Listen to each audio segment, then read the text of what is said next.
The Passion Translation, John chapter 16. I have told you this so that you would not surrender to confusion or doubt, for you will be excommunicated from the synagogues, and a time is coming when you will be put to death by misguided ones who will presume to be doing God a great service by putting you to death. And they will do these things because they don't know anything about the Father or me. I'm telling you this now so that when their time comes, you will remember that I foretold it. I didn't tell you this in the beginning because I was still with you. But now that I'm about to leave you and go back to join the one who sent me, you need to be told. Yet not one of you are asking, where am I going? Instead, your hearts are filled with sadness because I've told you these things. But here's the truth. It's to your advantage that I go away. For if I don't go away, the divine encourager will not be released to you. But after I depart, I will send him to you. And when he comes, he will expose sin and prove that the world is wrong about God's righteousness and his judgments. Sin, because they refuse to believe in who I am. God's righteousness, because I'm going back to join the Father and you'll see me no longer. And judgment, because the ruler of this dark world has already received his sentence. There is so much more I would like to say to you, but it's more than you can grasp at this moment. But when the truth-giving Spirit comes, he will unveil the reality of every truth within you. He won't speak on his own, but only what he hears from the Father, and he will reveal prophetically to you what is to come. He will glorify me on the earth, for he will receive from me what is mine and reveal it to you. Everything that belongs to the Father belongs to me. That's why I say that the divine encourager will receive what is mine and reveal it to you. Soon, you won't see me any longer, but then, after a little while, you'll see me in a new way. Some of the disciples asked each other, what does he mean, soon you won't see me, and in a little while after that you will see me in a new way? And what does he mean, because I'm going to the Father? So they kept on repeating, what's the meaning of a little while? We have no clue what he's talking about. Jesus knew what they were thinking, and it was obvious that they were anxious to ask him what he had meant. So he spoke up and said, let me make it quite clear. You will weep and be overcome with grief over what happens to me.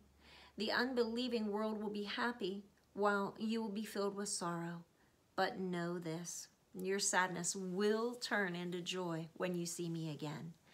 Just like a woman giving birth experiences intense labor pains in delivering her baby, yet after the child is born, she quickly forgets what she went through because of the overwhelming joy of knowing that a new baby has been born into the world.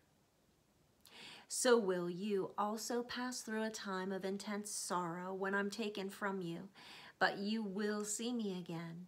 And then your hearts will burst with joy, with no one being able to take it from you. For here is an eternal truth. When that time comes, you won't need to ask me for anything, but instead you will go directly to the Father and ask me for anything you desire, and he will give it to you because of your relationship with me. Until now, you've not been bold enough to ask the Father for a single thing in my name, but now you can ask and keep on asking him, and you can be sure that you will receive what you ask for, and your joy will have no limits. I have spoken to you using figurative language, but the time is coming when I will no longer teach you with veiled speech, but I will teach you about the Father with your eyes unveiled. And I will not need to ask the Father on your behalf, for you'll ask him directly because of your new relationship with me. For the Father tenderly loves you because you love me and believe that I've come from God. I came to you sent from the Father's presence, and I entered into the creative world, and now I will leave this world and return to the Father's side. His disciples said, "At last, you're speaking to us clearly and not using veiled speech and metaphors. Now we understand that you know everything there is to know, and we don't need to question you further. And everything you've taught us convinces us that you have come directly from God." Jesus said, "Now you finally believe me. And the time has come when you'll be scattered, and each one of you will go his own way, leaving me alone. Yet I'm never alone, for the Father is always with me.